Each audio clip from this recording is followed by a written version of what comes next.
ओम शांति। आज है 17 जुलाई 2025 की साकार मुरली से बाबा ने इसमें कहा, मीठे बच्चे। हाँ जी बाबा, ऊंच बनना है तो अपना पोता मेल रोज देखो। कोई भी कर्मेंद्रिय धोखा ना दे। आंखें बहुत धोखेबाज हैं, इनसे संभाल करो। ऊंच बनना यानी पवित्र बनना, सतो प्रधान बनना, अपनी हायर स्टेज पर पहुंचना। आत्मा की बातों बाबा कहते कि ऊंच बनना है तो अपना पोता मेल रोज देखो। और कोई भी कर्मेंद्रिय धोखा तो नहीं देती। आंखें बहुत धोखेबाज है, इनसे संभाल करो। अपनी कर्मेंद्रियों को, इन पर नज़र रखनी है, इनको देखना है कि ये कहीं मर्यादा के खिलाफ तो नहीं कुछ करती। तो बाबा कहते हैं कि आंखें बहुत धोखेबाज हैं, इनसे संभाल करो, क्योंकि जैसा देखते हैं वैसे ही फिर संकल्प अंदर चलता है ना, बुद्धि में चलता है, तो फिर वैसे ही विकार आ जाता है। क्योंकि देह भान से ही विकार आते हैं। तो इसलिए बाबा ने कहा कि अपने कर्मेंद्रिय धोखा न दे, इसकी संभाल करो। प्रश्न किया, सबसे बुरी आदत कौन सी है, उनसे बचने का उपाय क्या है? उत्तर है, सबसे बुरी आदत है जबान का स्वाद। कोई अच्छी चीज़ देखी तो छिपा कर खा लेंगे। छिपाना अर्थात चोरी। चोरी रूपी माया भी बहुतों को नाक कान से पकड़ लेती है। इससे बचने का साधन, जब भी कहाँ बुद्धि जाए तो खुद ही खुद को सजा दो। बुरी आदतों को निकालने के लिए अपने आप को खूब फटकार लगाओ। ओम शांति। ओम शांति बाबा। आत्म अभिमानी होकर बैठे हो, हर एक बात अपने आप से पूछनी होती है। हम आत्म अभिमानी हो बैठे हैं और बाप को याद कर रहे हैं। गाया हुआ भी है, शिव शक्ति पांडव सेना। यह शिव बाबा की सेना बैठी है ना। तो बाबा हमें रोज़ डायरेक्शन देते हैं कि आत्म अभिमानी होकर रहो और बैठो, है ना। तो जितना देह भान में आते हैं तो फिर विकारों में और इस स्थूल दुनिया के कार्यक्रम में फंसते हैं। तो देही अभिमानी होकर रहते हैं तो फिर इन सब से बच जाते हैं। तो बाबा कहते हैं यस, शिव बाबा की सेना बैठी है ना। उस जिस्मानी सेना में सिर्फ जवान होते हैं, बूढ़े या बच्चे आदि नहीं। इस सेना में तो बूढ़े बच्चे जवान आदि सब बैठे हैं। तो यहाँ स्थूल शरीर की बात नहीं है, आत्मा की बात है। और शरीर ही बूढ़ा जवान होता है, बच्चा होता है, लेकिन आत्मा तो सभी की एक ही तरह की होती है। तो बाबा कहते कि जो स्थूल सेना जिस्मानी सेना होता है उसमें सिर्फ जवान होते हैं, बूढ़े और बच्चे आदि नहीं होते। लेकिन ये शिव बाबा की सेना है, इसमें बूढ़े बच्चे जवान आदि सब बैठे हैं। क्योंकि रूहानियत, रूह तो सभी की एक जैसी होती है, आत्मा एक जैसी होती है, लेकिन शरीर बूढ़ा बच्चा जवान आदि सब हो सकते हैं। तो यह है माया पर जीत पाने के लिए सेना। तो ये सेना जो है शिव बाबा की, ये सभी माया पर जीत पाने के लिए सेना है। तो हर एक को माया पर जीत पाकर बाप से बेहद का वर्षा लेना है। बच्चे जानते हैं माया बड़ी प्रबल है, कर्मेंद्रियां ही सबसे जास्ती धोखा देती हैं। चार्ट में यह भी लिखो कि आज कौन सी कर्मेंद्रिय ने धोखा दिया है। तो बाबा ने बताया कि कर्मेंद्रियां ही धोखा देती हैं।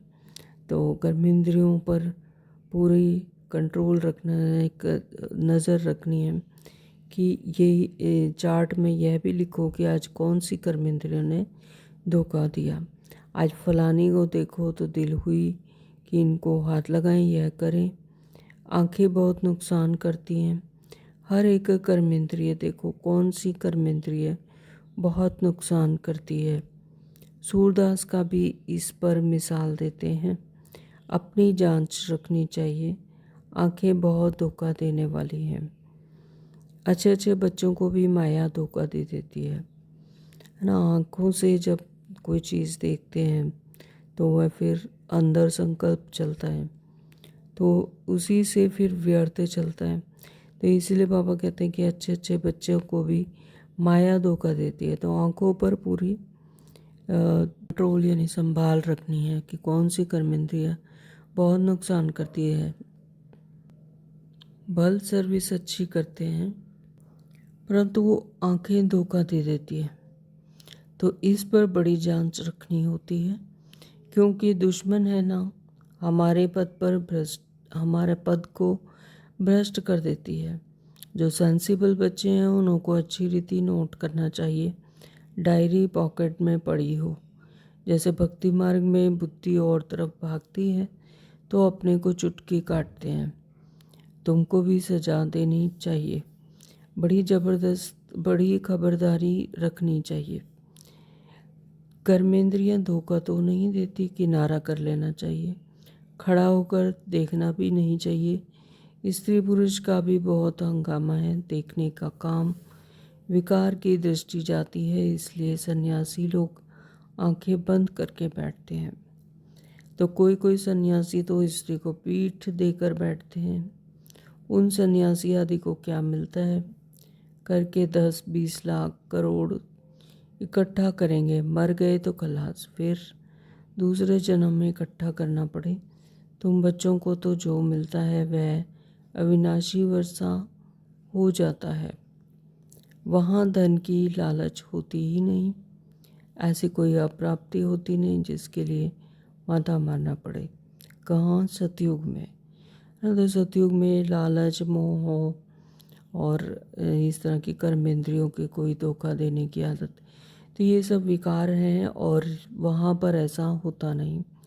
वहाँ पर इसीलिए कोई भी अप्राप्ति होती नहीं। तो कर्मेंद्रियों पर आत्मा का पूरा कंट्रोल होता है, पूरा अधिकार होता है। जैसा आत्मा चाहती है वैसा ही होता है।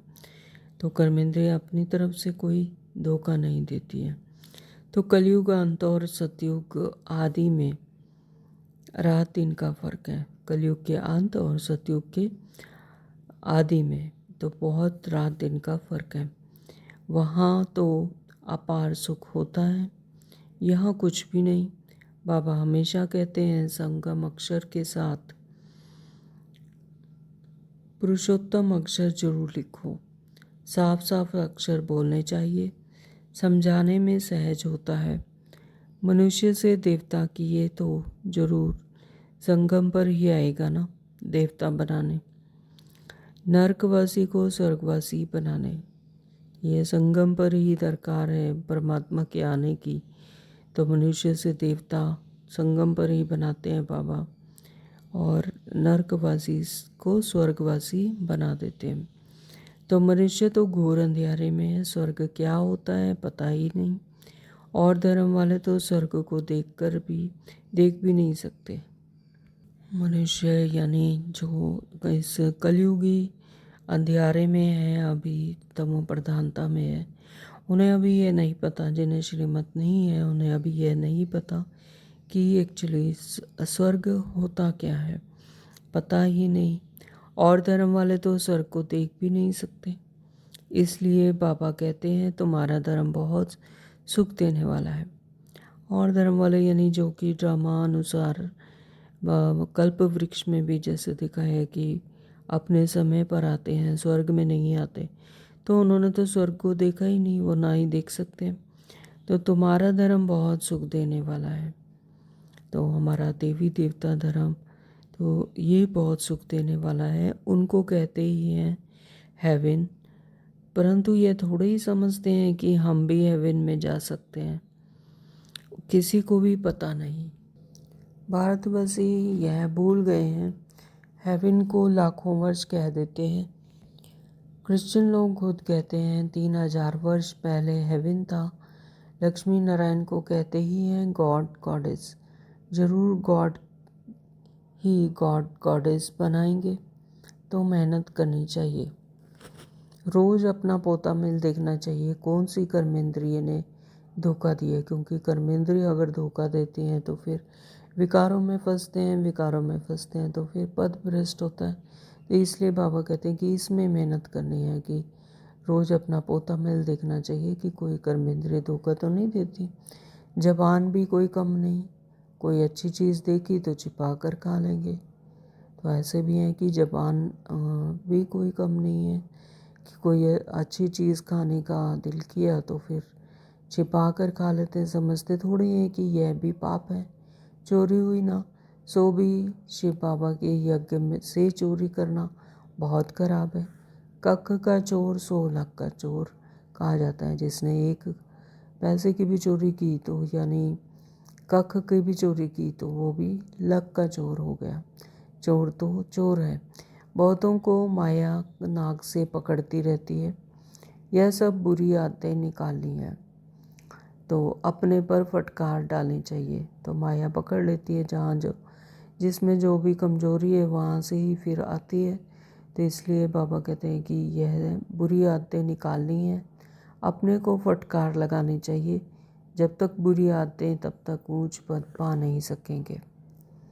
स्वर्ग में जाना तो बड़ी बात नहीं है, परंतु कहाँ राजा रानी कहाँ प्रजा, है ना। तो अगर स्वर्ग में गए प्रजा बने तो फिर उसका क्या फ़ायदा। तो बाबा कहते कि स्वर्ग में जाना तो कोई बड़ी बात नहीं है। तो स्वर्ग में तो जा सकते हैं, लेकिन अगर ऊंच पद नहीं पाए तो फिर क्या फ़ायदा उससे। तो बाप कहते हैं कर्मेंद्रियों की बड़ी जांच करनी चाहिए। कौन सी कर्मेंद्रिय धोखा देती है, पोता मेल निकालना चाहिए। व्यापार है ना, तो बाप समझाते हैं मेरे से व्यापार करना है, ऊंच पद पाना है तो श्रीमत पर चलो। बाप डायरेक्शन देंगे, उसमें भी माया विघ्न डालेगी, करने नहीं देगी, है ना। परमात्मा बाबा हमें रोज़ श्रीमत देते हैं, डायरेक्शन देते हैं, लेकिन माया जो है उसमें विघ्न डालती है और करने नहीं देगी, पद भ्रष्ट करवा देगी। तो बाबा कहते हैं यह भूलो मत, गफलत करने से फिर बहुत पछताएंगे, कभी ऊंच पद नहीं पाएंगे। अभी तो खुशी से कहते हैं हम नर से नारायण बनेंगे, परंतु अपने से पूछते रहो कहाँ कर्मेंद्रियाँ धोखा तो नहीं देती हैं। अपनी उन्नति करनी है तो बाप जो डायरेक्शन देते हैं उसे अमल में लाओ। सारे दिन का पोता मेल देखो, भूलें तो बहुत होती रहती हैं, आंखें बड़ा धोखा देती हैं। तरस पड़ेगा इनको खिलाऊं सौगात दूं, अपना बहुत टाइम वेस्ट कर देते हैं। माला का दाना बनने में बड़ी मेहनत है। 8 रतन हैं मुख्य और 9 रतन कहते हैं। एक तो बाबा, बाकी हैं 8। तो बाबा की निशानी तो चाहिए ना। बीच में कोई ग्रहचारी आदि आती है तो 9 रतन की अंगूठी आदि पहनते हैं। तो जैसे स्थूल में भी 9 रतन की अंगूठी पहनते हैं, तो इसी तरह से बाबा कहते हैं यहाँ पर भी 8 मुख्य रतन हैं और 9वां रतन है बाबा। मतलब एक बीच में बाबा रतन है, बाकी 8 मुख्य रतन हैं। तो इतने ढेर पुरुषार्थी करने वालों से 8 निकलते हैं। तो इतने सारे लाखों जो पुरुषार्थ कर रहे हैं, लेकिन उसमें से सिर्फ 8 हैं जो फुल फ्लेश्ड निकलते हैं, जो पूरी तरह से पूर्ण रीति से बनते हैं। तो पास विद ऑनर्स 8 जो है वो ही पास विद ऑनर्स बनते हैं। 8 रत्नों की बहुत महिमा, ते अभिमान में आने से कर्मेंद्रियाँ बहुत धोखा देती हैं। भक्ति में भी चिंता रहती है ना, सिर पर पाप बहुत हैं, दान पुण्य करें तो पाप मिट जाएं। तो सतयुग में तो कोई चिंता की बात नहीं, क्योंकि वहाँ रावण राज्य ही नहीं। वहाँ भी ऐसी बातें हो फिर तो नर्क और स्वर्ग में कुछ फर्क ही ना रह जाए, है ना। तो बाबा क्या कह रहे हैं कि सतयुग में तो कोई चिंता की बात ही नहीं। वहाँ ना तो विकार होते हैं ना ही विकारी होते हैं। तो वहाँ रावण राज्य ही नहीं। वहाँ भी अगर वहाँ पर भी यही बातें होने लगे कि किसी तरह की चिंता या पाप होने के कोई आसार हो, तो बाबा कहते फिर तो नर्क और स्वर्ग में तो कोई फर्क ही नहीं रहेगा। तो तुमको इतना उच्च पद पाने के लिए भगवान बैठ पढ़ाते हैं बाबा याद नहीं पड़ता है।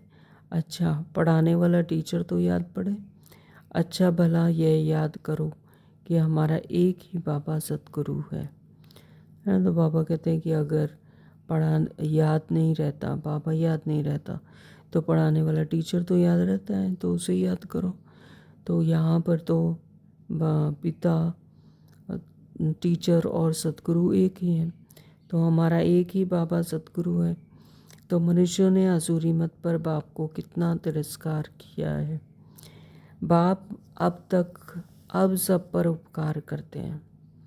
मनुष्य ने यानी देह भान में आकर परमात्मा का कितना तिरस्कार किया है ना। एक्चुअली तो परमात्मा का तिरस्कार नहीं, अपना ही अपकार करते हैं, यानी कि अपने आप को पहचानते नहीं, परमात्मा को पहचानते नहीं, आसुरी मत है। तो बाप अब सब पर उपकार करते हैं, तुम बच्चों को भी उपकार करना चाहिए। किसी पर अपकार नहीं, कुदृष्टि भी नहीं है। तो बाबा ने हमें श्रीमत दी है कि कोई अपकारी भी हो उस पर भी उपकार करो। तो किसी पर भी कुदृष्टि नहीं, तुम बच्चों को भी उपकार करना चाहिए। अपना ही नुकसान करते हैं। तो बाबा कहते हैं किसी का क्या नुकसान करते हैं, अपना ही नुकसान करते हैं। अगर बाबा का तिरस्कार करते हैं आसुरी मत के कारण, तो अपना ही नुकसान करते हैं। तो वह वाइब्रेशन फिर दूसरों पर भी असर करता है। बाप कहते हैं बहुत बड़ी मंजिल है, रोज अपना पोता मेल देखो, कोई विक्रम तो नहीं बनाया। यह है ही विक्रमी दुनिया, विक्रमी संवत। कर्माजीत देवताओं के संवत का कोई को पता नहीं। बाप समझाते हैं विक्रमाजीत संवत को 5000 वर्ष हुए, फिर बाद में विक्रम संवत शुरू होता है। तो राजाएं भी विक्रम ही करते रहते हैं। तब बाप कहते हैं कर्म अकर्म विक्रम की गति में तुमको समझाता हूँ। तो सतयुग में अकर्म होते हैं, कोई हिसाब किताब नहीं बनता। जो कर्म श्रेष्ठ कर्म है वो संगम युग पर होते हैं, और कलयुग में तो विक्रम होते हैं। कोई भी कर्म करते हैं देह भान में आकर, उसका हिसाब किताब बनता है। तो बाबा ने हमें ये कर्म अकर्म विकर्म की गति समझाई है। रावण राज्य में तुम्हारे कर्म विकर्म बन जाते हैं। सतयुग में कर्म अकर्म होते हैं, विकर्म बनता नहीं, वहाँ विकार का नाम ही नहीं। यह ज्ञान का तीसरा नेत्र अभी तुमको मिला है। तो यह ज्ञान, यह गुह्य ज्ञान अभी हमें संगम युग पर परमात्मा आकर देते हैं। तो बाबा कहते हैं ये ज्ञान का तीसरा नेत्र अभी तुमको मिला है। अभी तुम बच्चे बाप के द्वारा त्रिनेत्री त्रिकालदर्शी बने हो। तो हम तीनों कालों को जानने वाले, तीनों लोकों को जानने वाले, तो अभी इसी समय पर हम त्रिनेत्री त्रिकालदर्शी बनते हैं। सतयुग में भी हम त्रिकालदर्शी नहीं रहते, क्योंकि वहाँ पर तीनों कालों का ज्ञान नहीं होता, विस्मृत हो जाता है। तो यहाँ पर संगम युग पर ही हम त्रिनेत्री त्रिकालदर्शी बनते हैं। मनुष्य कोई बना ना सके, तो यह परमात्मा ही आकर हमें ज्ञान देते हैं। मनुष्य की ऐसी पहुँच नहीं है कि वो हमें त्रिकालदर्शी और त्रिनेत्री बना दे, तो परमात्मा ही हमें बनाते हैं।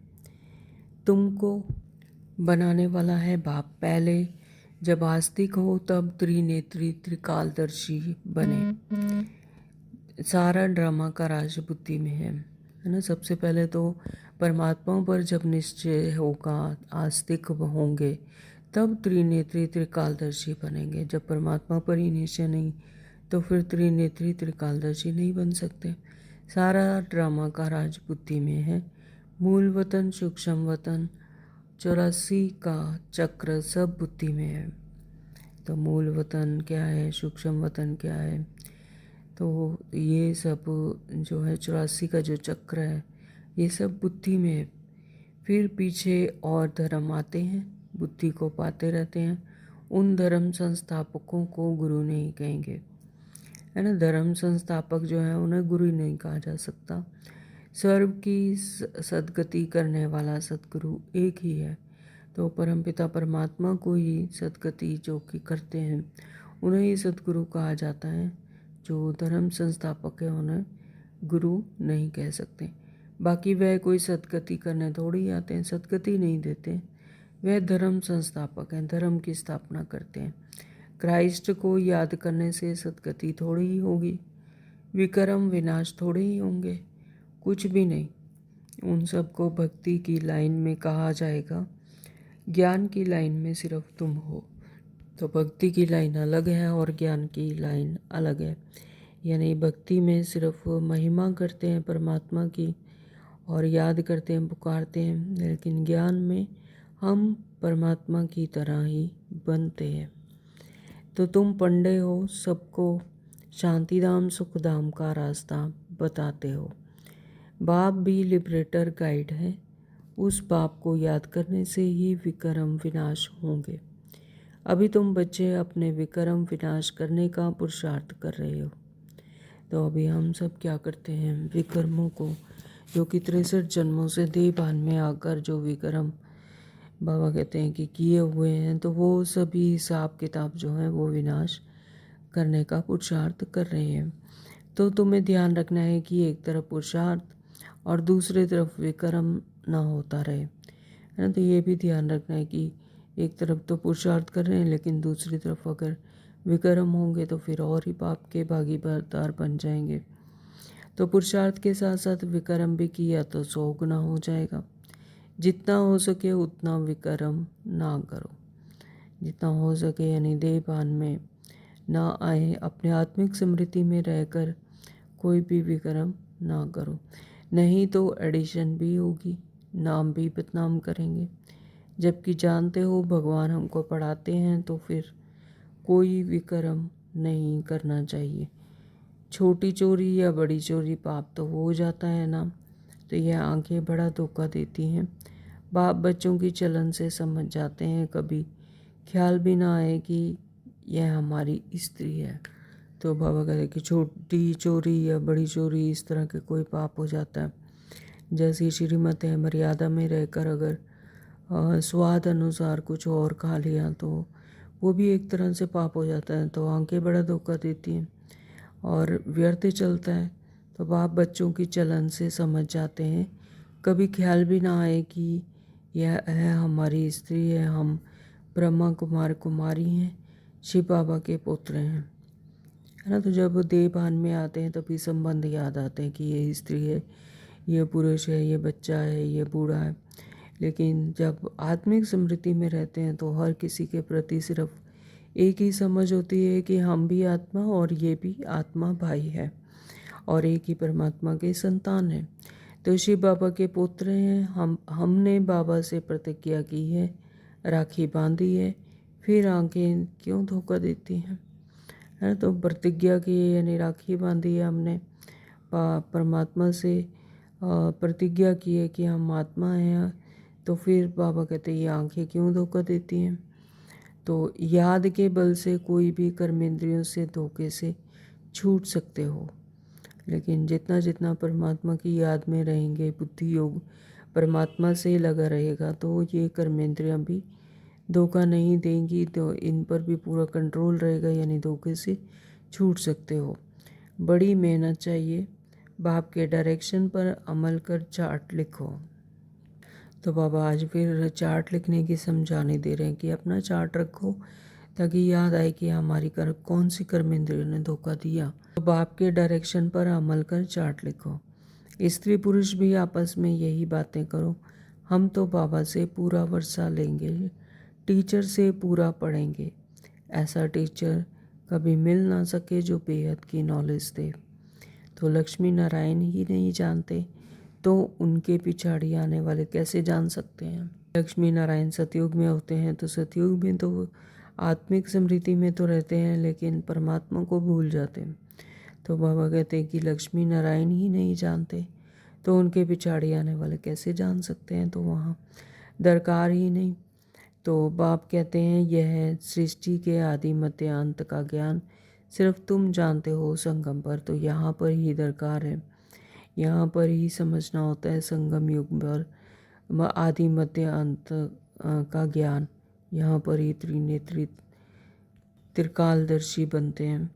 तो बाबा कहते हैं ये संगम पर ही जान सकते हैं। बाबा बहुत समझाते हैं, यह करो ऐसे करो, फिर यहाँ से उठे तो खल्लास, है ना। तो बाबा तो डायरेक्शन देते हैं मुरली के द्वारा रोज कि ऐसे करो, ऐसे यह करो, लेकिन फिर बाबा कहते हैं यहाँ से क्लास से गए तो फिर जैसे सब खल्लास भूल जाते हैं।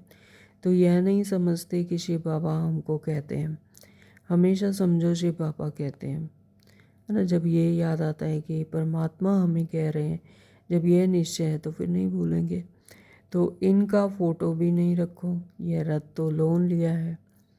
यानी ब्रह्मा बाबा की बात है कि ब्रह्मा बाबा के तो शरीर का आधार लिया है शिव बाबा ने, तो उनकी फ़ोटो भी नहीं रखो। तो फ़ोटो भी कोई रखने की कोई ज़रूरत नहीं। यह भी पुरुषार्थी है, यह भी कहते हैं कि मैं बाबा से वर्षा ले रहा हूँ, है। तो जो ब्रह्मा बाबा हैं तो वो भी पुरुषार्थी हैं। तो बाबा कहते कि मैं बाबा से वर्षा ले रहा हूँ। तुम्हारे सदृश यह भी स्टूडेंट लाइफ में है। यानी ब्रह्मा बाबा भी हमारी तरह ही आत्मा है और वो भी स्टूडेंट लाइफ में है। आगे चल तुम्हारी महिमा होगी, अभी तो तुम पूज्य देवता बनने के लिए पढ़ते हो। तो स्थूल दुनिया में भी जब स्टूडेंट लाइफ से निकलकर पद पा लेते हैं तो महिमा होती है। तो बाबा भी यहाँ पर यही बताते हैं कि ये भी रूहानी तुम स्टूडेंट हो, जब स्टूडेंट लाइफ से चलकर आगे चलकर तुम्हारी महिमा होगी। तो अभी तो तुम पूज्य देवता बनने के लिए पढ़ते हो, फिर सतयुग में तुम देवता बनेंगे। तो ये सब बातें सिवाय एक पाप के कोई समझा ना सके। तकदीर में नहीं है तो संशय उठता है, ना। तो जिनको संशय उठता है तो इसका मतलब यही है कि तकदीर में नहीं है। शिव बाबा कैसे आकर पढ़ाएंगे, मैं नहीं मानता। मानते नहीं तो फिर शिव बाबा की याद भी कैसे करेंगे, जब निश्चय ही नहीं। सबसे पहले तो निश्चय है कि परमात्मा हमें पढ़ाते हैं, जब निश्चय ही नहीं तो फिर क्या याद भी कैसे करेंगे। विक्रम विनाश हो नहीं सकेंगे। यह सारी नंबरवार राजधानी स्थापन हो रही है। तो यहाँ पर जो आत्माएं हैं उनकी नंबरवार राजधानी स्थापन हो रही है। दास दासियाँ भी तो चाहिए ना। राजाओं की दासियाँ भी दहेज में मिलती हैं। यहाँ ही इतनी दासियाँ रखते हैं तो सतयुग में कितनी होंगी। ऐसा थोड़ी ही ढीला पुरुषार्थ करना चाहिए जो दास दासी जाकर बने, है ना। तो परमात्मा पिता हम बच्चों को समझा रहे हैं कि पुरुषार्थ अच्छा करना है, पुरुषार्थ ऐसा करना है कि हम राजा रानी बने, ऐसा नहीं कि दास दासी बने। तो बाबा से पूछ सकते हो, बाबा अभी हम मर जाएं तो क्या पद मिलेगा। तो बाबा झट बता देंगे, अपना पोता मेल आपे ही देखो, है ना। तो अपनी पोता मेल देखेंगे तो अपने आप ही पता लग जाएगा कि क्या पद मिलेगा। जैसे यहाँ स्टूडेंट लाइफ में, स्थूल दुनिया में जिसने जो पढ़ाई की होगी तो उसके अनुसार उसे पता होता है कि मेरे किस तरह के मार्क्स आ जाएंगे और मुझे क्या पद मिलेगा। तो इसी तरह से ये भी रूहानी पढ़ाई है। तो बाबा कहते हैं अपना पोता मेल आप ही देखो, अंत में नंबरवार कर्मातीत अवस्था हो जानी है। यह है सच्ची कमाई। उस कमाई में तो रात दिन कितना बिजी रहते हैं।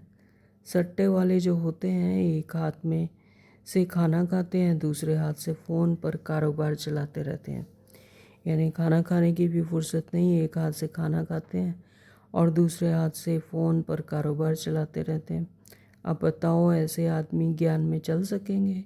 Question mark. मतलब जिन्हें इतनी भी फुर्सत नहीं है कि एक हाथ से खाना खा रहे हैं, दूसरे से कारोबार चला रहे हैं, तो क्या ऐसे आदमी बाबा कहते ज्ञान में चल सकेंगे? कहते हैं हमको फुर्सत कहाँ। अरे सच्ची रजाई मिलती है, बाप को सिर्फ याद करो तो विक्रम विनाश होंगे। तो यह रूहानी कमाई है। तो बाबा कहते कि इसमें जितना परमात्मा को याद करेंगे, जितना विक्रम विनाश होंगे, उतना 21 जन्मों का राज्य भाग्य मिलेगा। तो अष्ट देवता आदि को भी याद करते हैं ना, तो उनकी याद से तो कुछ भी मिलता नहीं। बाबा बार बार हर एक बात पर समझाते रहते हैं जो फिर ऐसे कोई ना कहे कि फलानी बात पर तो समझाया नहीं है। तो बाबा हर एक पॉइंट को आत्माओं के अनुसार जिसकी जैसी समझ है उस अनुसार हर एक को समझाते हैं और हर एक बात को एक एक पॉइंट को समझाने देते हैं। तो जो फिर ऐसे कोई ना कहे कि फलानी बात पर तो समझाए नहीं, तो बाबा का बच्चा कोई भी ऐसे नहीं कह सकता कि इस बात पर समझाया नहीं। तुम बच्चों को पैगाम भी सबको देना है। एरोप्लेन से पर्चे गिराने के लिए कोशिश करनी चाहिए, है ना। तो एरोप्लेन से भी पर्चे गिराना चाहिए कि जहाँ हम नहीं जा पा रहे, तो अगर उसकी तकदीर में होगा तो वो पर्चा वहाँ गिरेगा और वो ज्ञान को धारण करेगा।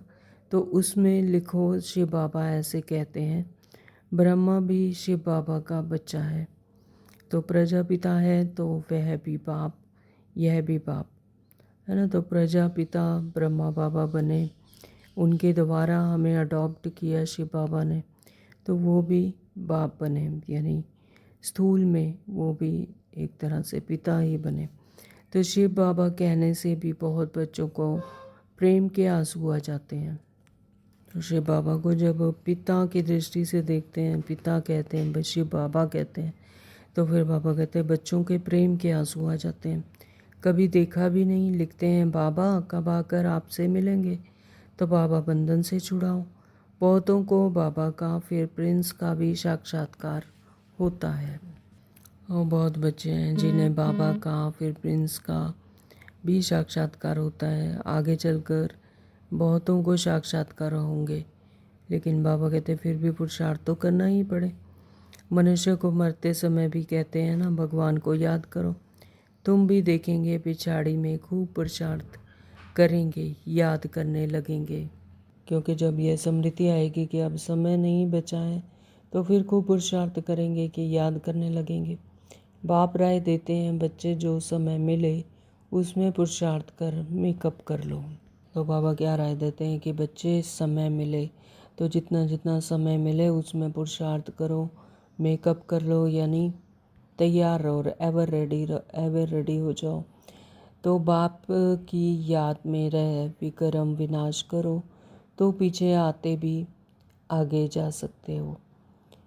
तो बाप की याद से जितने जितना विक्रम विनाश होंगे, तो चाहे पीछे भी आए हैं लेकिन फिर भी आगे जा सकते हैं। यह पुरुषार्थ पर डिपेंड करता है। जैसे ट्रेन लेट होती है तो मेकअप कर लेते हैं ना, तो तुमको भी यहाँ समय मिलता है तो मेकअप कर लो, है। तो कोई भी समय अगर मिलता है तो अपना जो ज़रूरी काम है वो कर लेते हैं। तो यहाँ पर भी बाबा कहते हैं कि यहाँ पर जब समय मिलता है तो मेकअप कर लो, यानी अपना पुरुषार्थ कर लो। यहाँ आकर कमाई करने लग जाओ। बाबा राय भी देते हैं ऐसे ऐसे करो, अपना कल्याण करो। बाप भी श्रीमत पर चलो, बाप की श्रीमत पर चलो। एरोप्लेन से पर्चे गिराओ। जो मनुष्य समझें कि यह तो बराबर ठीक पैगाम देते रहते हैं।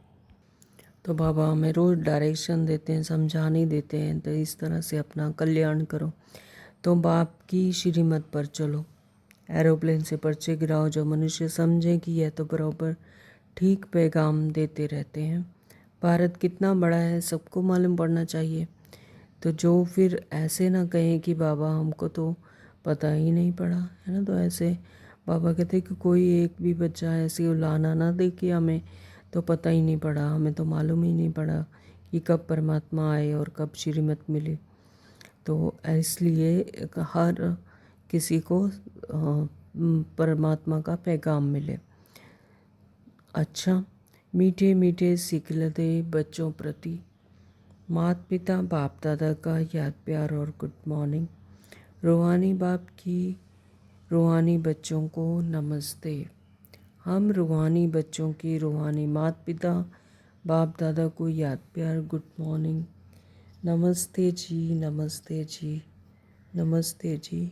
शुक्रिया बाबा, आपका बहुत बहुत शुक्रिया। धारणा के लिए मुख्य सार में नंबर 1 बाबा ने कहा, सेंसिबल बन, अपनी जांच करनी है कि आंखें धोखा तो नहीं देती हैं।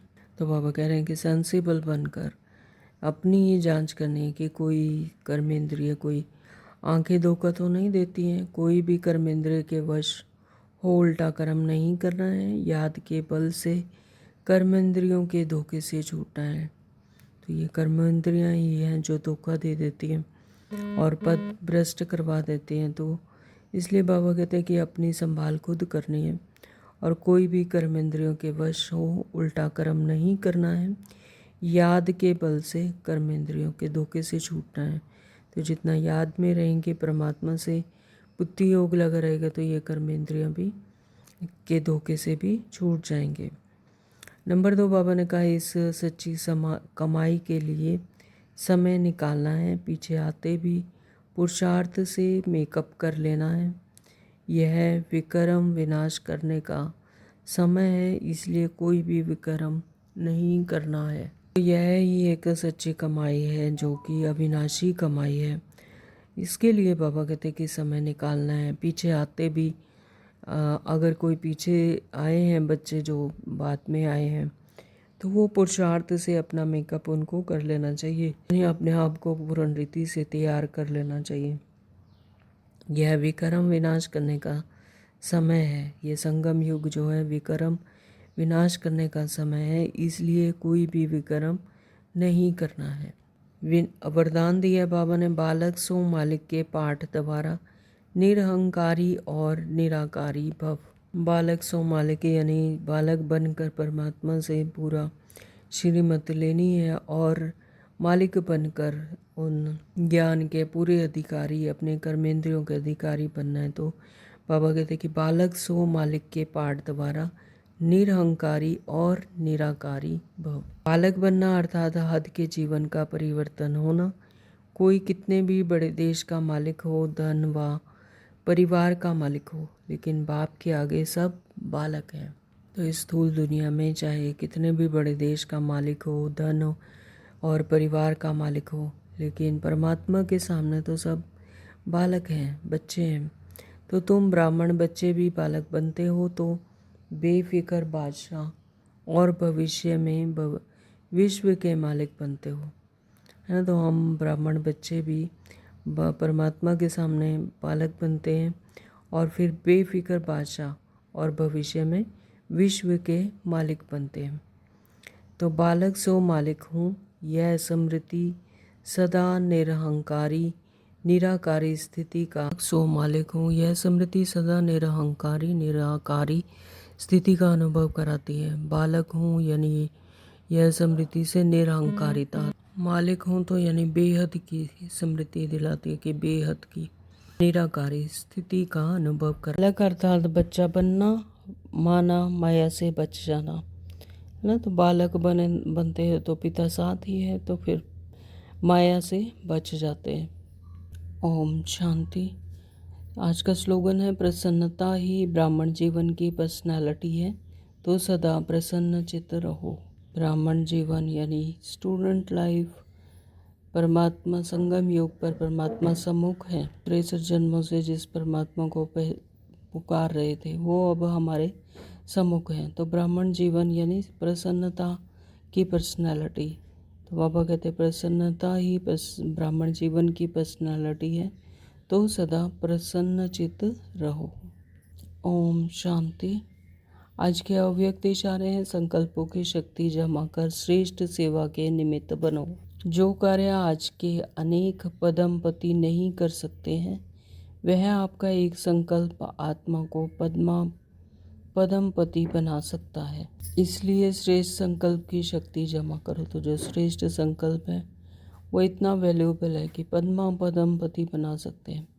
तो श्रेष्ठ संकल्प की शक्ति को ऐसा स्वच्छ बनाओ जो जरा भी व्यर्थ की अस्वच्छता भी ना हो, तब यह शक्ति कमाल के कार्य करेगी। श्रेष्ठ संकल्पों को इतना श्रेष्ठ और शक्तिशाली बनाओ कि इसमें जरा भी व्यर्थ की अस्वच्छता ना हो, तब यह शक्ति कमाल का कार्य करेगी। ओम शांति। तो आज बाबा ने डायरेक्शन दी कि सेंसिबल बनकर अपनी जांच करनी है, कर्मेंद्रिय से कोई उल्टा कर्म ना हो। सच्ची रूहानी कमाई के लिए समय निकालना है, इसलिए कोई भी विकर्म नहीं करना है। विकर्म विनाश करने का यह समय संगम युग का है। बालक सो मालिक हूँ, यह स्मृति सदा निरहंकारी और निराकारी स्थिति का अनुभव कराती है। यह मनन चिंतन करना है और सदा प्रसन्न चित्त रहो, क्योंकि प्रसन्नता ही ब्राह्मण जीवन की पर्सनैलिटी है। श्रेष्ठ संकल्प की शक्ति जमा करो। ओम शांति। Thank you Baba.